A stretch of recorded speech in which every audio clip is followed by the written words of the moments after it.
Halo, saya Elsa. Di video kali ini saya akan membahas salah satu chapter dari ebook Big Data and Business Analytics, yaitu chapter 8 yang berjudul Innovation Pattern and Big Data. Saya membaca chapter ini karena menurut saya materinya cukup menarik dan masih sangat berhubungan dengan dunia bisnis. Sebelum membaca chapter ini, kalau mendengar istilah Big Data, yang ada di pikiran saya sebenarnya cuma data yang jumlahnya sangat-sangat banyak. Tapi setelah membaca materi ini, saya jadi memahami bahwa yang paling penting sebenarnya bukan hanya seberapa banyak data yang kita punya, tetapi bagaimana data tersebut bisa dimanfaatkan untuk menghasilkan sesuatu yang berguna. Di chapter ini dijelaskan bahwa big data bisa berasal dari banyak sumber, misalnya dari transaksi, sensor, GPS, gambar, video, log dari website, dan berbagai perangkat lainnya. Jadi data yang dikumpulkan itu sebenarnya bisa sangat beragam, tapi kalau data tersebut hanya dikumpulkan dan disimpan, menurut saya manfaatnya belum terlalu terasa. Nilainya baru muncul ketika data itu mulai dianalisis dan bisa membantu kita mengambil sebuah keputusan. Misalnya, dari data yang kita punya, kita bisa melihat pola dari kejadian-kejadian sebelumnya. Dari situ, kita bisa memperkirakan apa yang mungkin terjadi ke depannya. Jadi, sederhananya data dikumpulkan, kemudian dianalisis, lalu hasil analisisnya digunakan untuk mengambil keputusan atau melakukan perbaikan. Nah, bagian yang menurut saya paling penting dari chapter ini adalah hubungan antara big data dan inovasi. Jadi, inovasi di sini tidak selalu berarti membuat produk yang baru, yang benar-benar berbeda. Inovasi juga bisa dilakukan dengan memperbaiki proses yang sudah ada, supaya menjadi yang lebih efektif atau lebih efisien.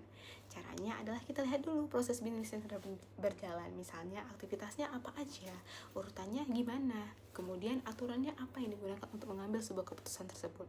Setelah itu, baru kita lihat apakah penggunaan big data bisa membantu memperbaiki proses tersebut. Jadi bukan sekedar mengumpulkan data karena datanya banyak, tetapi memang harus ada tujuan yang jelas. Untuk membantu proses inovasi tersebut, di chapter ini juga dibahas metode yang namanya P-TRIZ atau Process TRIZ.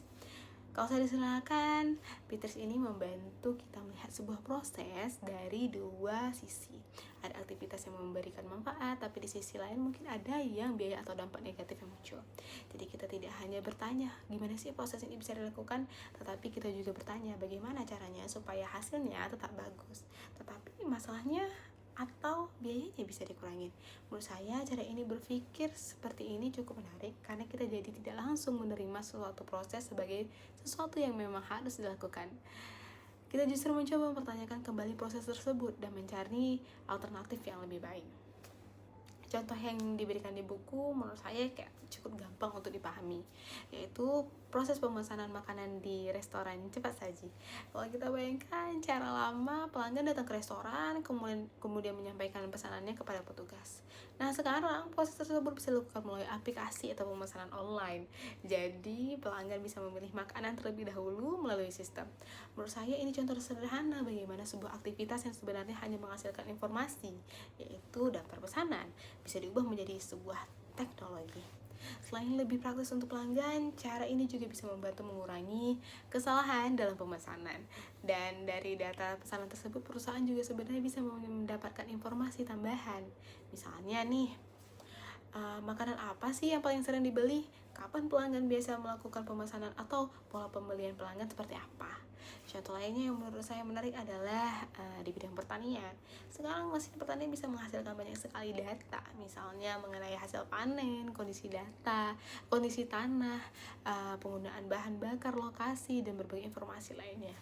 Awalnya mungkin data tersebut hanya digunakan oleh petani untuk membantu mengelola lahan, tapi ternyata data tersebut bisa memiliki manfaat yang lebih luas. Perusahaan benih misalnya bisa menggunakan data tersebut untuk mengetahui jenis benih seperti apa sih yang cocok pada kondisi tertentu. Produsen alat pertanian juga bisa melihat bagaimana peralatan mereka digunakan.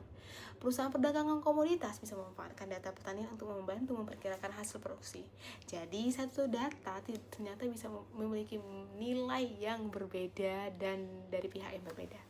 Di chapter ini, pemahaman yang saya dapatkan dari big data sebenarnya bukan hanya masalah teknologi, tapi teknologi memang penting karena kita membutuhkan tempat untuk menyimpan dan mengolah data. Tapi menurut saya yang lebih penting adalah bagaimana organisasi bisa melihat peluang dari data tersebut. Karena kalau perusahaan hanya punya data tetapi tidak mau digunakan untuk apa, akhirnya data tersebut hanya menjadi sesuatu yang disimpan. Sebaliknya, kalau perusahaan tahu apa yang ingin dijawab dan proses apa yang ingin diperbaiki, data tersebut bisa menjadi sesuatu yang sangat bernilai. Jadi menurut saya big data dan inovasi itu memang sangat saling berhubungan. Data membantu kita melihat kondisi dengan jelas. Kemudian dari informasi tersebut kita bisa menemukan cara baru untuk memperbaiki proses atau bahkan menciptakan peluang bisnis yang baru. Jadi kesimpulan yang saya dapatkan dari chapter 8 bahwa big data bukan sekedar tentang memiliki data dalam jumlah yang besar. Yang lebih penting adalah bagaimana sih data tersebut bisa diolah menjadi informasi yang bisa digunakan untuk mengambil keputusan dan melakukan inovasi. Melalui pemetaan proses dan pendekatan seperti Petris, organisasi bisa melihat bagian mana yang masih bisa diperbaiki, bagaimana manfaatnya bisa ditingkatkan, dan bagaimana biaya atau masalah yang muncul bisa dikurangi. Menurut saya hal yang paling penting dari chapter ini adalah kita tidak harus mengumpulkan data hanya karena ingin memiliki banyak data, tetapi kita harus tahu data tersebut mau digunakan untuk apa dan bagaimana data tersebut itu memberikan manfaat bagi organisasi. Sekian penjelasan dari saya mengenai chapter 8 Innovation Pattern and Big Data. Terima kasih sudah menyimak dan sampai jumpa.